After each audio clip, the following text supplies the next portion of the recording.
Assalamualaikum warahmatullahi wabarakatuh. Bismillahirrahmanirrahim. Alhamdulillahirabbil alamin. Wassalatu wassalamu ala asyrafil anbiya'i wal mursalin nabiyina Muhammadin wa ala alihi wa sahbihi ajma'in. Amma ba'du. Kaum muslimin rahimakumullah, alhamdulillah kita lanjutkan pembahasan kita pada kitab Riyadhus Shalihin karya Imam An-Nawawi Asy-Syafi'i rahimahullah taala. Kita masih pada bab yang sama, bab ke berapa itu? 45. Ya. Bab tentang menziarahi orang-orang yang baik, duduk bersama mereka dan mengharapkan ziarah mereka. Terakhir kita berbicara tentang hadis seseorang akan dikumpulkan bersama orang-orang yang dia cintai. Terakhir tentang orang yang bertanya tentang hari kiamat. Kemudian hadis berikutnya adalah hadis yang sudah kita pelajari di bab niat, yang kita sebutkan sebelumnya kisahnya Rasulullah SAW dicegat oleh orang Badui dengan suara keras. Di antara pertanyaan yang diajukan, ya Rasulullah, kaifa taqulu fi rajulin ahabba qauman wa lam yarhaq bihim? Wahai Rasulullah, apa yang kamu katakan tentang seorang yang mencintai satu kaum tapi tidak bisa menjangkau mereka, menyamai mereka dalam amal perbuatannya?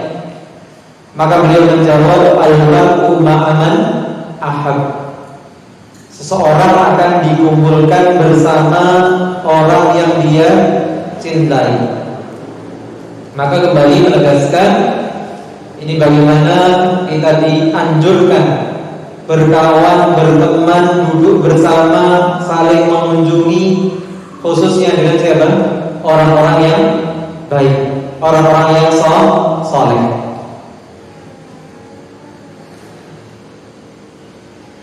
Kemudian secara tabiat, hal itu sebenarnya sudah Allah tetapkan. Yang baik itu akan berkumpul dengan yang baik. Sebagaimana hadis yang masyhur riwayat Imam Muslim dari sahabat Abu Hurairah radhiyallahu anhu, dari Nabi sallallahu alaihi wasallam, beliau bersabda, "An-nasu ma'adin kama'adin adh-dhahabi wal fiddah." Manusia itu adalah seperti tambang. Kita artikan yang jelas, kama'adin adh-dhahabi wal fiddah, seperti tambang emas dan perak. Artinya ya, ada yang memang dengan ilmunya, dengan amalnya, mereka menjadi orang-orang yang mahal, yang nilainya tinggi seperti emas. Tapi ada juga yang ya ilmunya kurang, amalnya kurang, bahkan menjadi penentang terhadap ilmu, terhadap amal, sehingga nilainya sangat rendah, bahkan tidak punya nilai. Kemudian beliau mengatakan, khiyaruhum fil jahiliyah khiyaruhum fil Islam idza faqahu. Sebaik-baik mereka di masa jahiliyah, sebaik-baik manusia di masa jahiliyah akan menjadi manusia-manusia terbaik di masa Islam. Jadi memang namanya kepribadian, kepemimpinan, ilmu ini di satu sisi apa? Ada istilahnya kawan baik, bakat, sifat. Sehingga kalau dia di masa jahiliyah dulu seorang yang menonjol, orang yang di depan orang yang biasa memimpin. Demikian pula dia di dalam Islam. Tapi dalam Islam bukan hanya sekedar bakat. Tambah lagi dan fakuhum, jika mereka mau bertafakuh, jika mereka mau berilmu, maka titik beratnya pada penggalan ini adalah man yuridillahu bihi khairan yufaqihu fiddin. Barang siapa yang Allah menghendaki terhadapnya kebaikan, tandanya, alamatnya adalah bertafakuh fiddin. Dan secara otomatis, jadi bukan menjadi niat kita, bukan menjadi tujuan kita belajar agama supaya apa? Jadi mungkin apa pilihan orang yang menang Anda. Tapi otomatis yarfa'illahu alladhina amanu minkum walladhina utul ilma darajat. Diangkatnya kedudukan, dikedepankannya seorang ulama ilmunya, abad itu sudah sunnah tauhid. Nah, kemudian yang berkaitan dengan pembahasan kita adalah pembahasan berikutnya. Wal arwaqu junudun mujannadah. Dan roh-roh itu diterjemahkan apa di sini? Oke. Apa yang bakal terjemah? Arwah itu adalah pasukan yang berkelompok-kelompok. Iya. Pasukan yang berkelompok, pasukan yang dibariskan. Masih ingat penjelasan saya kenapa Rasulullah menggambarkan roh itu seperti pasukan? Yang masih dinas atau yang sudah enggak dinas? Apa sih kesamaan roh dengan pasukan itu? Dalam garis dikumpulkan satu regu, satu peloton. Gak mungkin antara yang apa? Infanteri campur dengan yang kavaleri. Gak mungkin yang berlin oranye campur dengan merah campur dengan hijau. Itu pasukan pelangi. Tapi masing-masing berarti judul berarti hijau, berarti orang, merah dengan merah, apalagi ungu dengan ungu, dan seterusnya. Sehingga nyawa itu sebenarnya begitu. Apa kata Nabi Sallallahu setelahnya? Ya kalau dulu ada pasukan pemanah yang ngumpulnya pasukan pemanah, pasukan yang apa? Berkuda, pasukan yang tombak, pasukan pedang yang ngumpulnya sendiri-sendiri. Sehingga roh itu digambarkan ngumpul dengan yang sekelompok. Faman ta'arafa minha talafa. Yang hati itu atau roh itu saling mengenali, dia akan ada mudah untuk nyaman dekat. Wa man ta'arafa minha ihtalafa. Tapi roh yang saling mengingkari, yang akan saling berselisih dalam hal apapun. Itu dalam hobi, sing senengane mancing, yo gak bakal cocok kalau sing senengane manuk. Jadi, opo kowe mancing, lha kowe opo kowe manuk. Tapi kalau ketemu sama pemancing, ketemu sama penghobi, burung, wah, ngobrol cerita iso jam-jam. Apalagi ini berkaitan dengan apa? Agama. yang seneng ngaji, yang cocok ngobrol dengan yang seneng ngaji. Maka jangan heran ketika Allah sudah membukakan hati kita. Kadang itu kita merasa aneh. Biyen aku iso ngopi bareng karo kancaku. Gitu. Nah, bareng ngaji itu kok ngobrol sendiri wis gak penak. Kenapa? Karena arah obrolannya sekarang sudah berbeda. Ketika belum belajar, belum ngaji, dijak ngobrol dulunya cocok. Tapi setelah kita ngaji, belajar, kok terus omongan dunia orang-orang kaitannya kalau akhirat. Nyaman gak kira-kira? Tidak nyaman. Maka pasti akan berpisah roh yang seperti ini dan cari roh yang sama, obrolan yang ketemu, gitu. Maka subhanallah, ini juga menunjukkan apa? Kalau roh kita itu baik, tentu akan mencari teman, kawan, duduk yang baik. Tapi sebaliknya, kalau roh kita tidak baik, jiwa kita tidak baik, yang nyaman duduk dengan yang tidak baik.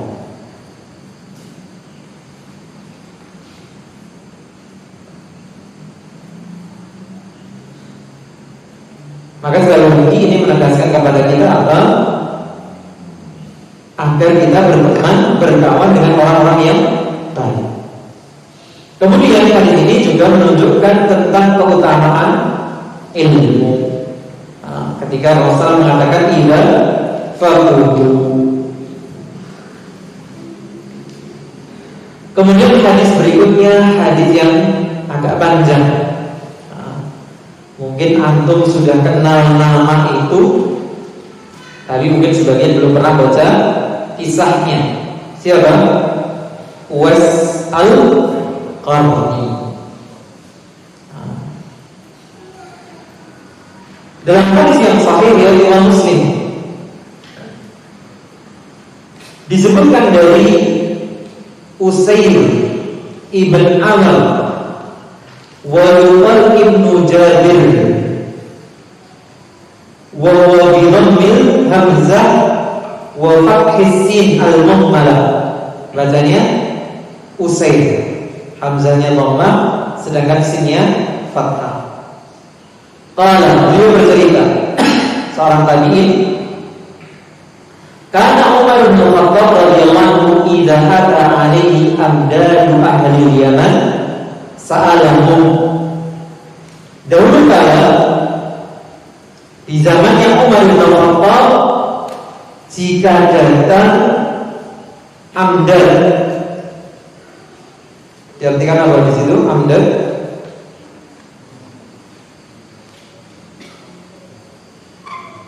apa? Rombongan dagang gitu ya, atau kelompok orang dari ahli Yaman. Sa'alahum, maka Umar bin Khattab bertanya kepada rombongan tadi, afikum Uwais ibnu Amir. Jadi namanya Uwais, bapaknya siapa? Amir. Kemudian lebih dikenal dengan Uwais Al-Qarni. Hatta ala Uwais radhiyallahu anhu, sampai suatu hari ya ketemu dengan yang dicari, yaitu Uwais ibn Amir radhiyallahu anhu. Faqala, maka kemudian Umar bin Khattab bertanya kepada Uwais, anta Uwais ibn Amir, kamu itu Uwais bin Amir? Maka si Uwais menjawab, na'am. Min Murad thumma min Qarn, yang dari suku apa? Murad, kemudian dari kabilah atau marga Qarn. Na'am. Fakana bika barasul, bara'ta minhu illa mawdi'a dirhamin. Kamu pernah punya penyakit apa? Sopak. Apa itu? Penyakit kulit. Yang kulit itu semakin lama menjadi putih. Awalnya sedikit, istilahnya berwarna, gitu ya. Kemudian lama-lama menyebar menjadi rata, gitu ya. Nah ini malah sembuh dari penyakit baros, kecuali ada satu bagian kurang lebih sebesar 1 dirham. Karena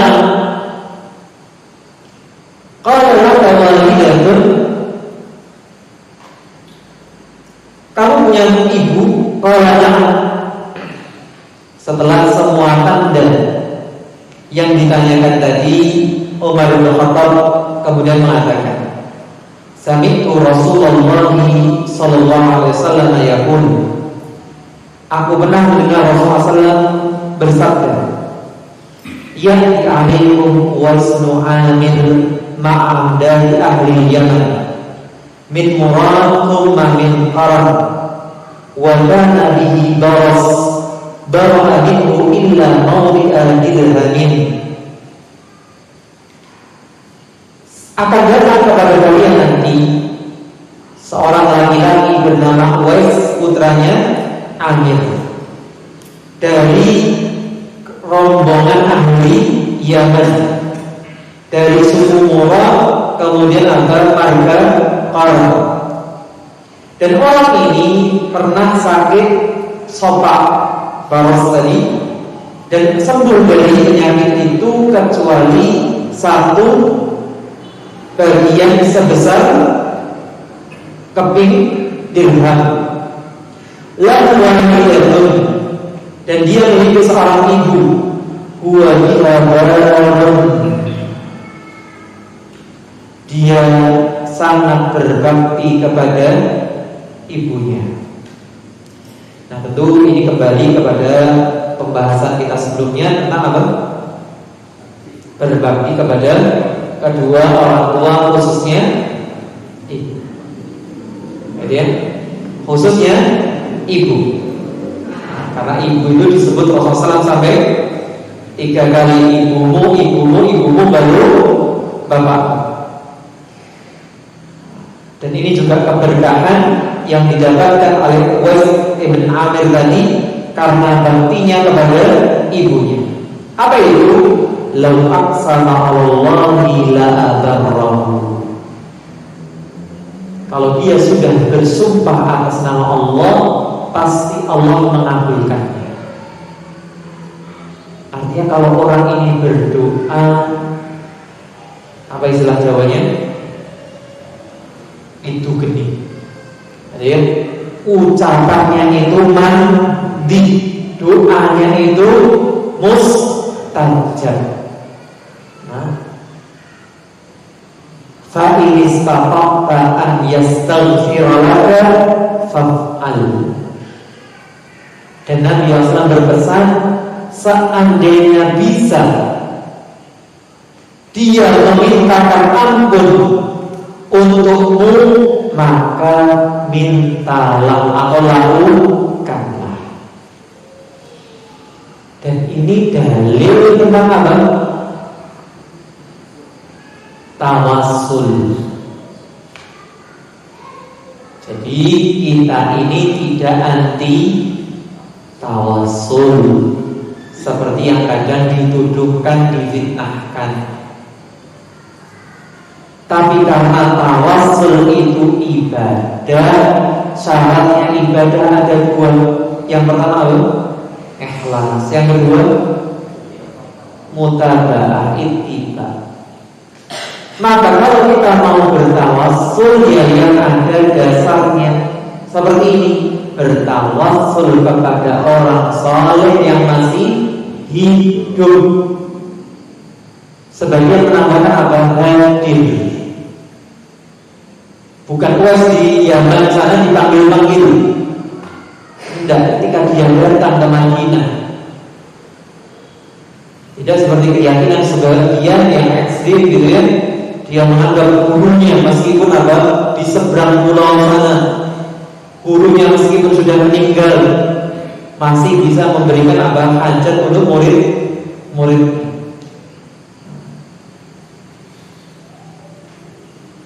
Maka setelah menceritakan hadis ini, dan subhanallah, ada sesuatu yang kemudian tersirat di sini. Kalau kita memperhatikan hadis-hadis yang disampaikan Amirul Mukminin Umar bin Khattab radhiyallahu anhu, beliau yang masyhur kisahnya membuat shift untuk menuntut ilmu, ngaji kepada Rasulullah SAW. Dan ternyata usahanya itu membuahkan hasil. Dengan begitu banyak hadis yang kita dengar, kita baca dari sahabat Umar radhiyallahu anhu, padahal beliau sebagai khalifah. Dan ekspansi dakwah, ekspansi kekuasaan paling luas terjadi di masanya siapa? Umar bin Khattab. Berarti ngurusi rakyat yang semakin banyak, ngurusi peperangan-peperangan yang sangat banyak, masih sempat mengajarkan ilmu yang dulu dicari secara shift dengan tetangga. Nah, ini menjadi pertanyaan untuk kita. Kira-kira jabatan kita ini apa? Sampai ngapal ke hadis gak sempat, apa meneh ngajar lagi. Jadi levelnya di atas kualitas. Sekelas Palifan masih sempat hadis, bahkan yang dikenal dengan hadis Jibril itu kan dari sahabat Umar, panjang sekali. Jadi, nah ini sentilan untuk kita. Jadi jabatannya awal ini kita nopo. Kok juga sempat sinau. Ini sudah sampai hadis 372. Yang hafal berapa dari 372? 10% ada? 10%-nya berarti 37. Allah musta'an. Nah, mari ini dijadikan motivasi bagi kita semua. Dan bukan sekedar dihafal, diajarkan, ya diamalkan. Ketika setiap kali rombongan datang, dan ini salah satu yang disebutkan para ulama, menguatkan ilmu kita, mengamalkan ilmu tersebut. Maka setiap datang rombongan dari Yaman ditanyakan, kenapa? Karena ingin menyebutkan hadis ini. Fastaghfirli. Maka kemudian sahabat Umar minta kepada Uwais, mintakanlah ampun untukku. Ini sentilan yang kedua. Sentilan yang pertama tadi masalah menuntut ilmu, mengajarkan ilmu, mengamalkan ilmu. Sentilan yang kedua Umar minta ampun. Padahal para ulama sepakat Umar ini orang kedua yang terbaik setelah Abu Bakar. Jadi setelah Rasulullah orang terbaik pertama adalah Abu Bakar, setelah siapa? Umar. Masih butuh minta didoakan agar diampuni dosa-dosanya. Orang yang dikatakan oleh Rasulullah SAW, Abu Bakar fil jannah, Umar fil jannah. Abu Bakar tempatnya di surga, Umar tempatnya di surga. Berkesempatan ada orang baik yang jelas dalilnya tentunya kesempatan untuk dimintakan ampunan, menunjukkan kerendahan hati beliau. Apalagi kalau kita sandingkan dengan kisah Hudzaifah bin Yaman yang tidak mensolati orang yang mati. Apa yang dikatakan Umar? Tanya, apakah aku termasuk yang disebutkan Rasulullah SAW daftar orang munafik? Allahu Akbar. Ini orang yang sudah dijamin surga, takut terhadap dosanya, takut kalau termasuk orang munafik. Terus kita ini nomor berapa dalam umat ini? Urutan keberapa? Sudah punya kartu jaminan surga belum? Allah musta'an. Ternyata istighfar kita kurang, taubat kita kurang, gitu ya. Maka mari kita banyak mawas diri, kita banyak mengevaluasi diri. Memang alhamdulillah hadirnya kita di pengajian, sholat 5 waktu yang kita jaga, gitu ya. Insya Allah tanda baik. Tapi jangan sampai hal ini membuat kita maghrur, membuat kita tertipu, ditipu oleh setan. Kowe wong apik, sehingga merasa tidak perlu mohon ampun, merasa tidak perlu memperbanyak istighfar, merasa sudah beriman sangat kokoh, sangat kuat, jauh dari sifat munafik. Maka tentu tidak. Dengan membaca seperti ini, kita lebih pantas untuk meminta ampun kepada Allah. Fastaghfirullah. Maka karena Uwais al-Qarni mendengar itu sabda Nabi SAW, maka dia pun meminta ampunan kepada siapa? Umar, atau untuk Umar. Setelahnya, atau poinnya di sini, ini menunjukkan apa yang sedang kita bahas, semangat berkumpul dengan orang baik. Padahal Umar bin Khattab, apalagi seperti saya, gitu ya, lebih butuh berkumpul dengan orang-orang yang bisa menasihati, yang bisa membimbing, yang bisa mengarahkan, sehingga kita ini tidak jatuh dalam kelalaian, tidak jatuh dalam arus dunia yang begitu menggoda ini. Faqala lahu Umar, kemudian Umar bin Khattab bertanya kepada Uwais, "Aina turi?" Kamu mau pergi kemana? Dari Yaman mampir ke Madinah. Ternyata qala Kufah. Dia menuju Kufah. Di mana Kufah? Di Irak ya sekarang. Qala ala qubulaka ila ahliha.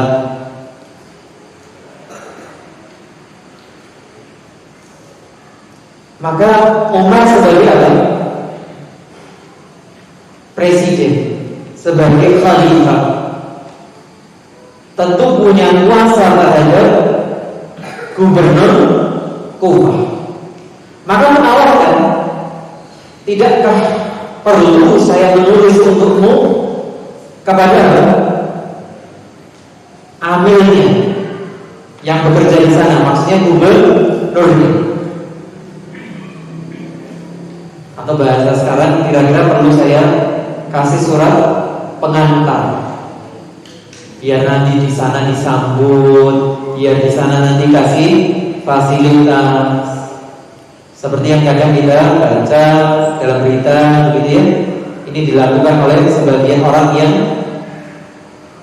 menggunakan pengaruh atau kekuasaan.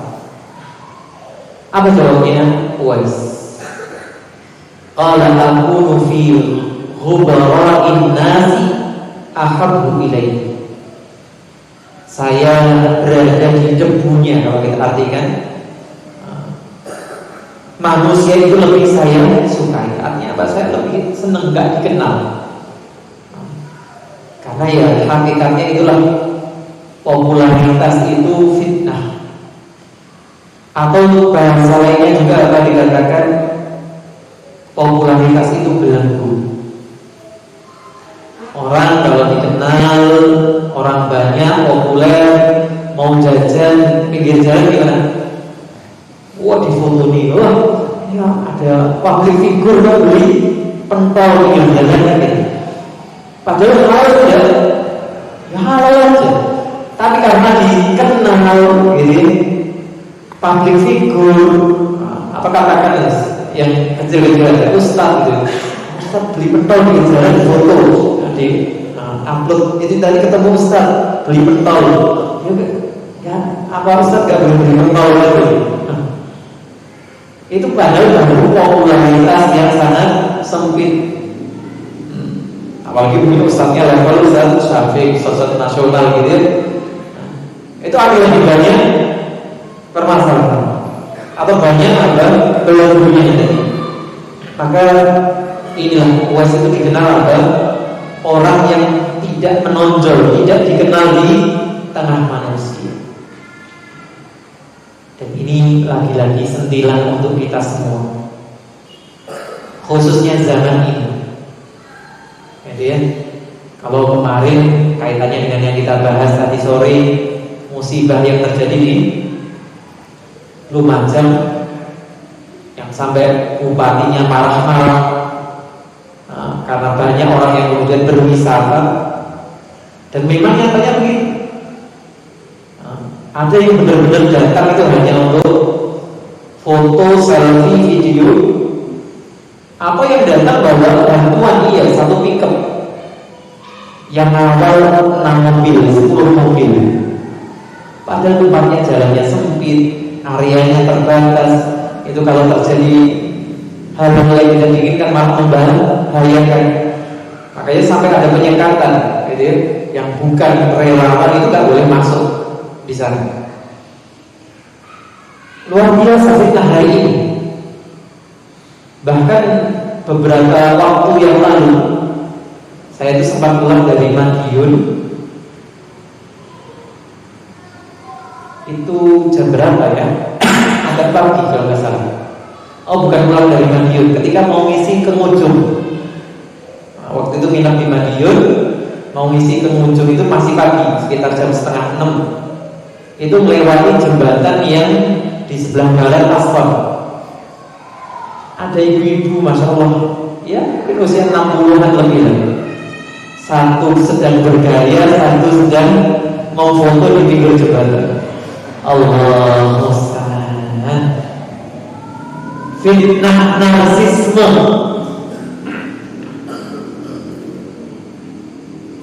Ya kalaupun jenengan ambil pendapat tentang bolehnya foto, itu para ulama yang membolehkan tentang foto itu kalau dibutuhkan, bukan kemudian untuk gaya-gayaan, bukan kemudian untuk apa, menampilkan diri, mengekspos diri.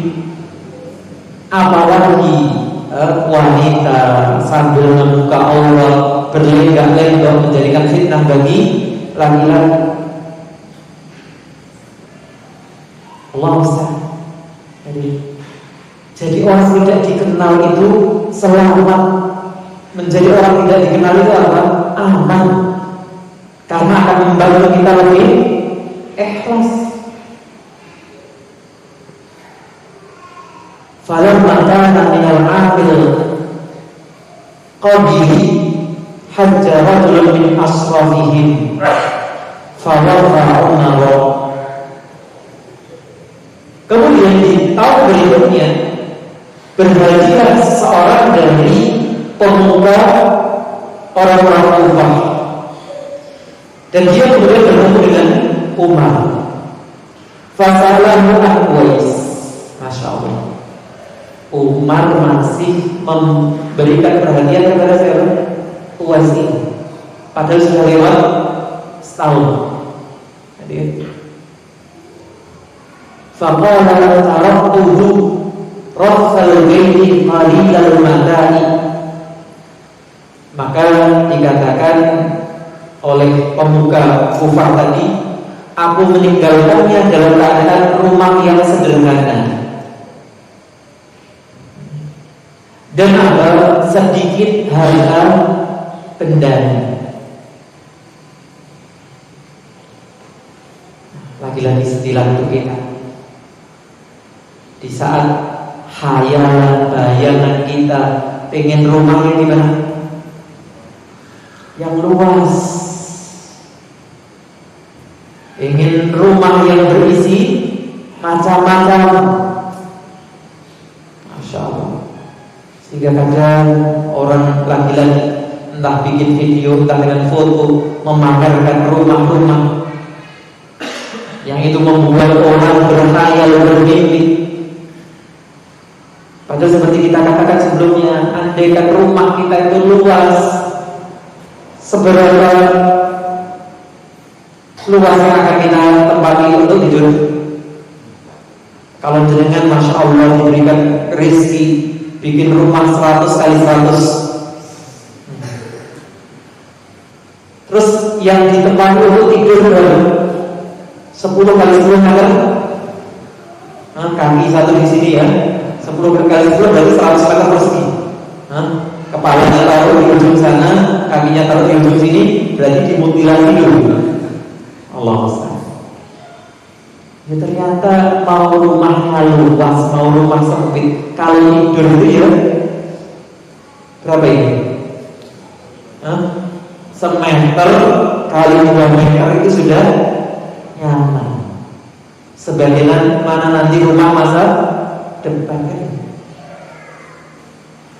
Maka subhanallah, Allah berfirman, terima rumah jelek yang isinya sedikit.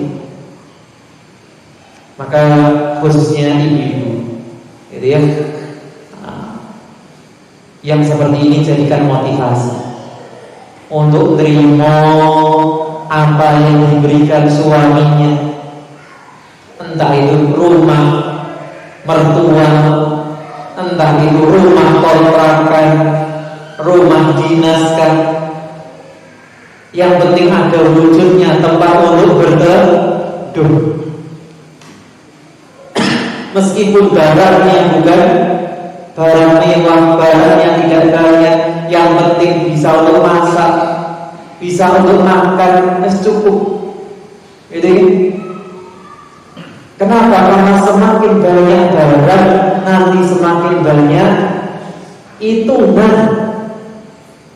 Seperti sering kita katakan, kalau kita masuk minimarket, supermarket, keranjangnya banyak, di kasir mesti lama. Nanti hisabnya yang berat. Karena harga itu pertanyaannya berapa? 2. Apa itu? Min aina tasabahu wa fima anfaqahu. Dari mana didapatkan dan kemana dibelanjakan. Kemudian sahabat Umar kembali murajaah hadis ini. Disebutkanlah apa yang disebutkan di atas kedua kalinya, tapi kepada siapa? Pemuka Kufah tadi. Fa'ata Uwaisan, maka orang pemuka Kufah tadi datang kepada Uwais setelah mendapatkan cerita siapa? Umar bin Khattab. Faqala istaghfirli. Si pemuka Kufah tadi mengatakan, mintakanlah ampunan untukku. Dan wallahu a'lam, begitu ya. Ketika diminta Umar tadi apa? Langsung. Karena ya memang layak Umar itu tempatnya di surga. Permintaan ampun itu ya dalam tanda kutip formalitas, jelas akan diampuni. Sedangkan orang ini siapa? Ya namanya kadang orang punya kekuasaan, itu ada godaan menyelewengkan kekuasaan itu banyak. Salah satu buktinya apa? Uwais tadi diperlakukan ya begitu saja karena tidak tahu siapa Uwais. Begitu tahu siapa Uwais, langsung didatangi, diminta untuk apa? Mendoakan ampunan. Apa jawabnya? Uwais, anta ahdatsu ahadan bisa farin salih. Loh, jenengan itu kan yang lebih anget bahasanya dari perjalanan balik. Jenengan ini kan baru undur haji. Tesih anget dumone tesih kabul. Nah ini yang mungkin jadi dalil bagian kita kalau ada orang pulang haji minta didoakan. Ya tidak salah juga.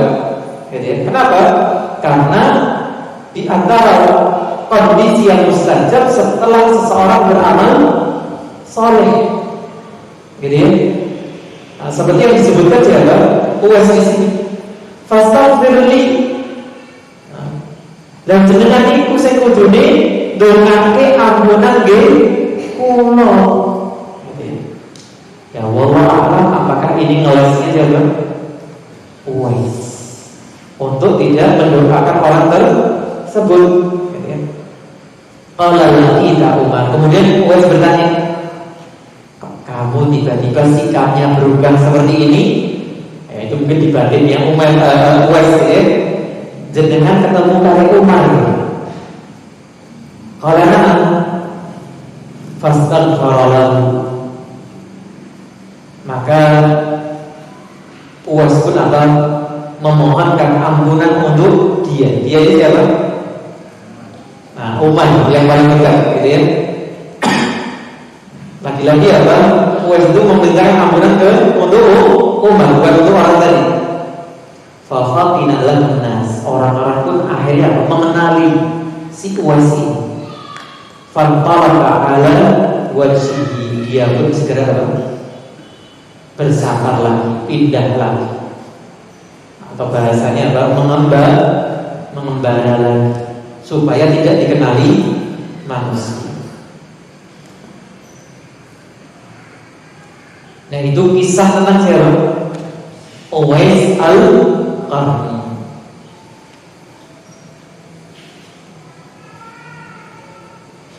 Nah di sini ada keterangan tentang amdal.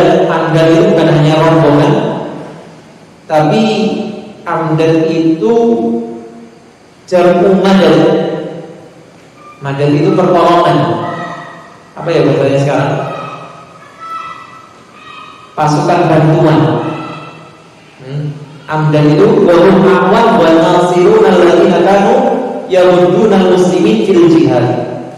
Itu pasukan bantuan yang membantu kaum muslimin dalam jihad. Gitu ya.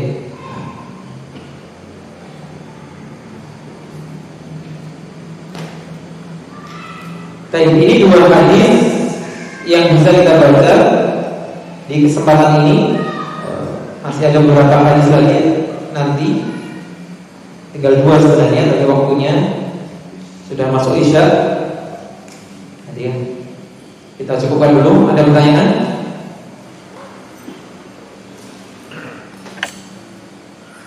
Jadi kalau tidak ada pertanyaan, semoga ini tadi menjadi pengingat kita semua tentang kondisi kita yang perlu perbaikan terus. Salah satunya dengan introspeksi diri. Yang kedua dengan apa? Berkawanlah, bertemanlah dengan orang-orang yang baik. Semoga Allah mengumpulkan kita dengan orang-orang baik di dunia dan akhirat. Allahumma amin. Kurang lebihnya saya mohon maaf. Jazakumullahu khairan telah menyimak. Wassallallahu ala nabiyyina Muhammadin wa ala alihi wa sahbihi ajma'in. Subhanakallahumma wa bihamdika asyhadu an la ilaha illa anta astaghfiruka wa atubu ilaik. Assalamualaikum warahmatullahi wabarakatuh.